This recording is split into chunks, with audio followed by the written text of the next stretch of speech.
ओम श्री गणेशाय नमः। बोलो सियावर रामचंद्र की जय हो।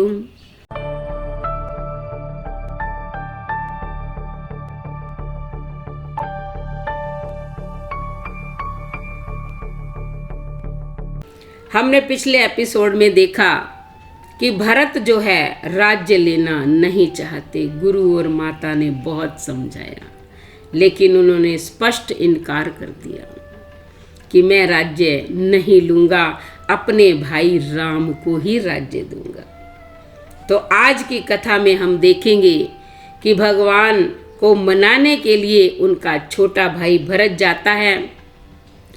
जब सारे नगर को पता चलता है कि भरत श्री रामचंद्र जी को लौटाने जा रहे हैं, तो सभी नगर निवासी भी तैयार हो जाते हैं। कहते हैं कि इससे बड़ा सौभाग्य और किसका होगा जो भगवान के दर्शन करेगा।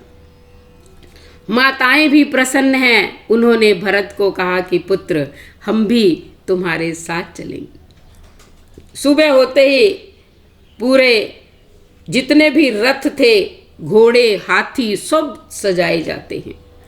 जितने जितने लोग साथ जाना चाहते थे सबको ले लिया। गुरु वशिष्ठ जी को भी लिया।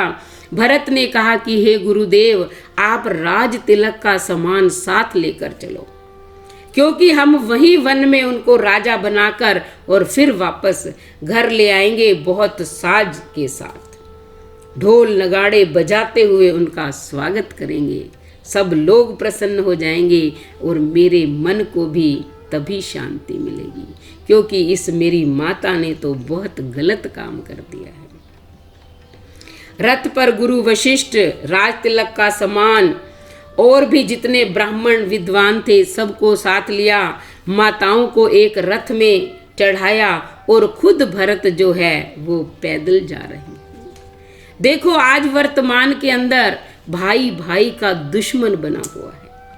एक दूसरे के गला काटने के लिए भाई तैयार रहते हैं, जमीनों के लिए लड़ते रहते हैं, और यहाँ राज्य मिला हुआ वापस लौटाने के लिए भरत जी अपने भाई के पास जा रहे हैं। तो हमें भी भरत और राम जैसा भाई बनना चाहिए। सभी सोचते होंगे कि भगवान राम लक्ष्मण से बहुत प्रेम करते हैं। नहीं, भगवान राम अपने भाइयों में सबसे अधिक स्नेह अगर किसी से करते हैं तो वो भरत से करते हैं, क्योंकि राम ने तो 14 वर्ष अपने पिता की आज्ञा से वनवास सहा, लेकिन भरत ने बिना किसी आज्ञा से वनवासी का जीवन जिया था।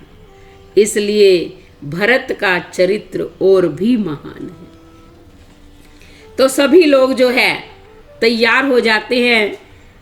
सवारियां अपने अपने घर से चल देती हैं। जिन लोगों को कहा जाता है कि तुम घर में रहो, वही उदास हो जाते हैं, कहते हैं हम घर नहीं रहेंगे। लेकिन भरत ने समझाया कि ऐसे अयोध्या को खाली नहीं छोड़ सकते हैं। मेरे भाई का ये राज्य है, तो मुझे कुछ ना कुछ कार्य करना पड़ेगा। इसलिए कुछ समझदार लोगों को वहाँ ठहराया जाता है कि तुम पीछे से जो है वो ये धर्म का कार्य करना, पूरी अयोध्या की रक्षा करना, हम जो है आकर ये सारा कार्य फिर करेंगे। अब सब चल देते हैं। भरत जब पैदल चल रहे हैं तो माता कौशल्या बहुत दुखी हो जाती है। वो अपनी पालकी से उतर कर आती है, कहती है कि हे पुत्र, जब तक तुम पैदल चलते रहोगे ये लोग भी रथ पर सवार नहीं होंगे। देखो, आधे से ज़्यादा लोग पैदल ही चल रहे हैं। पुत्र, तुम भी रथ पर चढ़ जाओ। तो माता की आज्ञा का पालन करते हुए भरत रथ पर सवार हो जाते हैं। जैसे ही तमसा नदी के किनारे आते हैं, वहाँ विश्राम करते हैं। उधर श्रृंगेरपुर में निषाद को पता चलता है कि अच्छा भरत आ रहे हैं, वो भी पूरी सेना को साथ लेकर। वो क्रोध से लाल पीले हो जाते हैं। कहते अच्छा, भरत की ये मजाल। वो सोच रहे हैं कि राम लक्ष्मण वन में अकेले हैं, उनको मैं मार दूंगा, उनकी हत्या कर दूंगा, मेरा राज्य निष्कंटक हो जाएगा। कहता ऐसा नहीं होगा, क्योंकि मैं उनका मित्र हूँ, हमेशा उनका साथ दूंगा। तुरंत अपने सारे साथियों को, भिल्लों को बुला लेता है। कहता है कि अपने अपने धनुष बाण ले लो, नौकाएं सारी जब्त कर लो, भरत को गंगा पार करने नहीं देना है। हम उनसे युद्ध करेंगे और युद्ध में उनको पराजित करेंगे। अगर हम पराजित नहीं भी कर पाए तो मृत्यु का वरण कर लेंगे। कम से कम हमारा जन्म तो धन्य हो जाएगा कि हमने राम की रक्षा के लिए, अपने मित्र की रक्षा के लिए प्राणों को गवा दिया। सारे उनके साथी नगर निवासी तैयार हैं। सारी नौकाएं उन्होंने एक तरफ कर दी हैं कि वहाँ कोई भी नौका नहीं जानी चाहिए। लेकिन उसी समय एक बूढ़ा व्यक्ति वहाँ आता है। वो कहते हैं कि हे निषाद, तुम क्रोध मत करो, भरत ऐसा नहीं है। अगर राम महान है तो भरत भी महान है। भरत अपने भाई से बहुत प्रेम करता है। कम से कम जाके एक बार उससे मिल तो लो। जब तुम उससे मिलोगे तब उसके मन का भाव जान लेना। युद्ध तो बाद में भी हो जाएगा। अगर वो प्रेम से अपने भाई से मिलने जा रहा है तो हम भी उनके साथ चलेंगे, और अगर वो युद्ध करने की इच्छा जाहिर करेगा तो हम सब युद्ध करेंगे, मैं भी तुम्हारे साथ हूँ। निषाद राज को इस बूढ़े व्यक्ति की बात बहुत पसंद आती है। वो खुश हो जाता है। जाकर निषाद राज जो है अपने कुछ साथियों को लेते हैं, कंद मूल फल जल लेकर भरत से मिलने जाते हैं। तब गुरु वशिष्ठ जी भरत को कहते हैं कि ये राम का मित्र है निषाद राज। भरत बहुत ही व्याकुल हो जाते हैं और उसे अपने गले से लगा लेते हैं। उन्हें ऐसा लगता है जैसे मेरा भाई राम ही मिल गया। देखो सारे भाइयों की महानता, वो भी निषाद राज को अपने गले लगाते हैं। निषाद राज बहुत प्रसन्न हो जाते हैं, अपने आप को धन्य मान रहे हैं। वहाँ उनको ठहराया जाता है। सभी सामग्री जो लाते हैं, कंद मूल फल, उनको खाने को दिए जाते हैं और वो बहुत प्रसन्न हो जाते हैं। जब रात्रि में सब सो जाते हैं तब भरत जी निषाद राज के पास बैठते हैं और पूछते हैं कि मुझे वो स्थान दिखाओ जहाँ मेरे भैया, भाभी और छोटा भाई लक्ष्मण सोया था। तो निषाद राज उसे लेके जाते हैं, दिखाते हैं वो पत्ते जिनकी शैया बनाकर उनके ऊपर राम लक्ष्मण तो जागते रहे थे, राम और सीता जी सोए थे। वो पत्ते भी उनके विरह में आज सूख गए हैं। तो देखो भगवान का वियोग कोई सहन नहीं कर पा रहा है। सब व्यथित हैं भगवान की ये लीलाएं जो है, जो भी मनुष्य सुनता है वो भी व्याकुल हो जाता है कि स्वयं भगवान को भी इतना कष्ट जो है झेलना पड़ा है। भरत जी व्यथित हैं, बार बार उन पत्तों को देख रहे हैं। कहते हैं कि देखो मेरा भाई कहाँ मखमल के गद्दों पर सोता था, भाभी सीता भी राजमहल के अंदर कितने सुख भोगती थी, और कहाँ इन पत्तों की शैया पर उनको रात्रि में सोना पड़ा है। व्याकुल हो रहे हैं। ऐसे ही भगवान राम के बारे में पूछते रहे कि उन्होंने यहाँ क्या क्या किया। रात बीत जाती है, सुबह फिर जो है वशिष्ठ की आज्ञा से वो आगे रवाना हो जाते हैं। वशिष्ठ जी सबको कहते हैं कि चलो, क्योंकि जितनी जल्दी चला जाएगा उतनी ही जल्दी हमें भगवान से मिलन हो जाएगा। अब आगे आगे चल रहे हैं। नगर नारी देख देख कर उन्हें प्रसन्न हो रहे हैं। कोई कह रहा है कि देखो ये कौन से आ गए हैं, क्या राम लक्ष्मण दोबारा आ गए हैं। लेकिन दूसरे कहते हैं नहीं, इनके साथ तो सीता नहीं है, उन्होंने तो तपस्वी का रूप धारण किया हुआ था, ये तो राजसी वस्त्र धारण किए हुए हैं। सब आपस में सोच रहे हैं, बातें कर रहे हैं। कोई कह रहा है कि ये भगवान को मनाने जा रहे हैं, कोई कहता है युद्ध करने जा रहे हैं। जितने मुंह हैं उतनी ही बातें हैं। सब अलग अलग झुंडों में घूम रहे हैं, बातें कर रहे हैं। कुछ कह रहे हैं राम भी पैदल जा रहे थे और ये भरत शत्रुघ्न भी पैदल ही जा रहे हैं। भरत के पांवों में चलते चलते छाले पड़ गए हैं, क्योंकि अब वो रथ पे सवार नहीं होना चाहते। निषाद भी उनके साथ चल रहा है। वो कह रहे हैं कि भगवान राम के चरणों में मेरा दिन प्रतिदिन स्नेह बढ़ता ही जा रहा है, कि जिन्होंने पिता की आज्ञा के लिए वन का चुनाव कर लिया है। रास्ते में वशिष्ठ जी उन्हें समझा रहे हैं कि रामचंद्र जी के चरणों में तुम्हारा अथाह प्रेम है, वो व्यर्थ नहीं जाएगा। भगवान राम को तुम सबसे अधिक प्रिय हो। चलते चलते आगे भारद्वाज मुनि का आश्रम आता है। भारद्वाज मुनि भी भरत से मिलते हैं, उसे गले लगाते हैं, उसे आशीर्वाद देते हैं और राम के बारे में भी बताते हैं कि वो यहाँ आए थे, हमसे मिले थे। चर्चाएं करते हैं और उन्हें भरत को समझाते हैं कि पुत्र तुम चिंता ना करो, ये राम वन गमन तो भावी वश था, बेसमझ रानी तो भावी वश इस कुचाल के गाल में चली गई। आज ये भी पछता रही है, लेकिन तुमने बहुत अच्छा किया। तुम्हारा भगवान राम के चरणों में प्रेम है, ये सब मंगलों का सूचक है। तुम जाओ और अगर वो आना चाहे तो आ सकते हैं, लेकिन मैं तुम्हें बताता हूँ वो आएंगे नहीं, क्योंकि वो मर्यादा पुरुषोत्तम है। जब तक अपने पिता की आज्ञा पूरी नहीं हो जाएगी वो नहीं आएंगे। वो गंगा जी में उन्हें स्नान करने के लिए कहते हैं कि सभी गंगा जी में स्नान कर ले, फिर तुम्हारे भोजन की व्यवस्था कर दी जाएगी। भरत जो है उनके चरण चिन्ह देखते हैं जहाँ राम लक्ष्मण सीता गए थे। उनका मन खाने पीने में नहीं है। वो कहते हैं मुझे कुछ नहीं चाहिए, ना मुझे भूख लगती है ना प्यास लगती है, मेरी तो बस छाती निरंतर जलती रहती है। लेकिन मुनिराज ने कहा पुत्र अगर कुछ खाओगे पियोगे नहीं तो कैसे काम चलेगा। उसने कहा कि श्री रामचंद्र जी के चरणों का दर्शन करके तुम्हारा दुख मिटेगा, ये तो मैं जानता हूँ, इसलिए तुम्हें रोकूंगा नहीं। तुम जाओ, लेकिन कंद मूल फल जरूर ग्रहण करो। कहते ये वन तो बहुत बड़भागी है जिसने तुम सब भाइयों का दर्शन किया। अब भारद्वाज मुनि ने सभी को वहां ठहरा दिया है।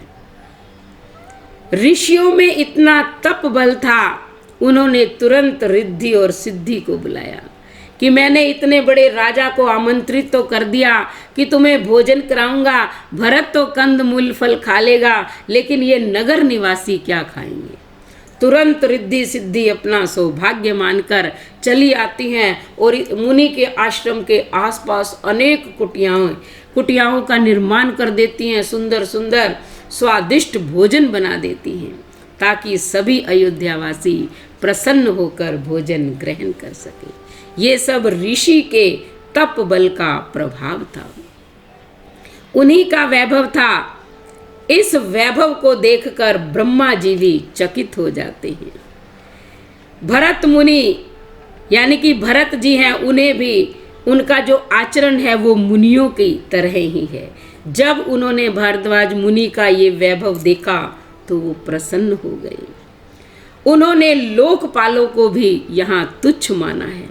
वो कहते हैं कि जिस सामग्री को देखकर बड़े बड़े वैरागी अपना ज्ञान भूल जाते हैं, वैसे ही इन मुनियों ने क्या क्या ये रचना कर दी, वो खुद हैरान है, परेशान है कि देखो मुनि की महानता का वर्णन कोई नहीं कर सकता।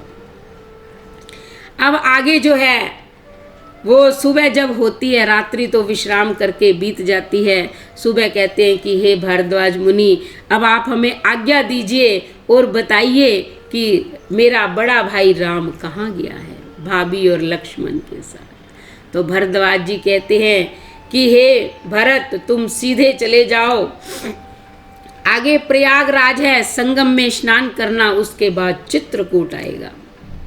चित्रकूट में राम लक्ष्मण और सीता विराजमान है। देखो भरत के पैरों में ना ही जूते हैं, ना सिर पर छाया है। उनका प्रेम, उनका व्रत बस केवल यही कह रहा है कि जितनी जल्दी हो सके मुझे मेरे राम मिल जाएं, ताकि मैं उनका राज तिलक कर सकूं। भरत जी बस अपने मन में यही स्मरण कर रहे हैं, राम राम का नाम ले रहे हैं। अब देखिए, आपको पता है कि इंद्र को हमेशा ही ये चिंता लगी रहती है कि मेरा सिंहासन ना छिन जाए कहीं। अब वो भरत जब जा रहे हैं तो वो ये सोच रहे हैं कि कहीं भगवान राम वापस आ गए तो ये राक्षस तो फिर मेरा राज्य सिंहासन छीन लेंगे, इनका वध कैसे होगा। वो फिर माया को कहते हैं कि जाओ और इनके मार्ग में बाधा डालो। तब जो है गुरु बृहस्पति जी आते हैं, वो कहते हैं कि हे पुत्र, अब ऐसा काम मत करना। तब और बात थी, क्योंकि जो भरत हैं वो प्रेम के वश हैं, प्रेम के समुद्र हैं। अगर अब तुमने कोई अपना कुचक्र चलाया तो उल्टा तुम पर प्रभाव पड़ेगा, क्योंकि स्वयं मायापति भगवान रामचंद्र जी के सेवक के साथ अगर कोई बुरा व्यवहार करता है तो वो उसे छोड़ते नहीं। इतिहास इस बात का साक्षी है, जिसने उनके भक्त के साथ कोई बुरा कर्म किया उनको उन्होंने नहीं छोड़ा, उसका वध ही कर दिया। इसलिए सारा संसार भगवान राम को जपता है, भरत उनका गुणगान करते हैं। तुम उनके मार्ग में कोई बाधा उत्पन्न मत करना। तुम्हें मैंने समझा दिया है, कभी अपने मन में ये सोचना भी मत कि भरत का अब मैं कोई कार्य जो है वो बिगाड़ दूंगा। जब गुरु बृहस्पति जी ने ये समझाया तो प्रसन्न हो गए इंद्र देवता। कहते हैं कि राम कोई वापस आने वाले हैं, तुम तो मूर्ख हो। वो मर्यादा पुरुषोत्तम है, ये चाहे कितनी भी भरत कोशिश कर ले, लेकिन राम वापस नहीं आएंगे। इसलिए तुम कोई भी ऐसा बुरा कार्य मत करना। अब इंद्र गुरु को प्रणाम करके शांत हो जाता है और कोई कुचक्र चलने की कोशिश नहीं करता है। इस प्रकार भरत जी आगे मार्ग में जाते हैं, यमुना जी के किनारे आ जाते हैं, वहाँ स्नान करते हैं। सभी जो है आराम से बैठ जाते हैं, भगवान का स्मरण करते हैं, सोचते हैं कि अब कितने दिन और लगेंगे कि आगे जो है भगवान राम का दर्शन होगा।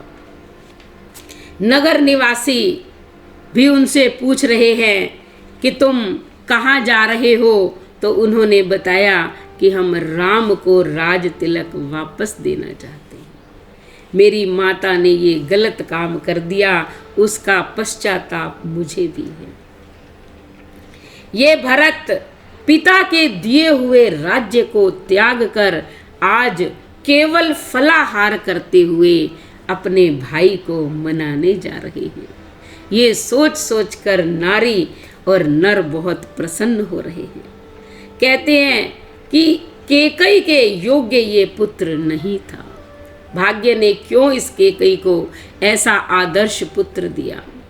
कोई कहता है कि इसमें रानी का कोई दोष नहीं, ये सब विधाता की लीला है। जो विधि ने रच रखा है वो होना ही होना है, उसको कोई नहीं टाल सकता। तो वो विश्राम करके फिर सुबह उठते हैं, स्नान करते हैं, भगवान को प्रणाम करते हैं और फिर आगे चल पड़ते हैं। प्रातःकाल रघुनाथ जी का स्मरण करके फिर जो है ये अपनी यात्रा आरंभ कर देते हैं।